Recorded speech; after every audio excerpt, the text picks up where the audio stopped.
মসজিদ কয়টা আছে দুনিয়াতে তুমি কইতে পারবা? না। হ্যাঁ, তাহলে তুমি যে বললা আমার মসজিদে যেতে, সারা দুনিয়ার ভিতরে মসজিদ আছে দুইটা, মসজিদ আল-আকসা, মসজিদে নববী, যেটা আমার আল্লাহ 30 পারা কোরআনে 6666 আয়াতের ভিতরে বলছে, 114 খানা সূরার ভিতরে।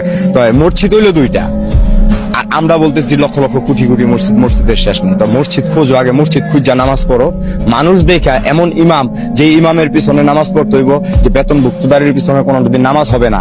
আল্লাহ বলছে যে আলিফ লাম মিম যালিকাল কিতাব লা রাইবা ফীহি হুদাল লিল মুত্তাকিন, কোরআনে কোনো ভুল ত্রুটি নাই। তা আমরা এই কোরআন বিকৃতি করে খাইতেছি কেন? খাইতেছি আমিও তো মানুষ, তুমিও মানুষ, আমি তো তোমার ডিস্টার্ব করি না। আমি একটুখানি গাঁজা খাই দেখি এই জন্য আমি তোমার কাছে খারাপ, কিন্তু যারা এরকম হাজার হাজার কোটি কোটি টাকার পাহাড় নিয়ে ঘুরতেছে, কালো টাকার পাহাড় নিয়ে ঘুরতেছে, তারা কি করতেছে? ও আমরা এখন রাস্তাঘাটে থাকি দেখে আমাদের কিছু নাই দেখে এই জন্য এরকম নাকি?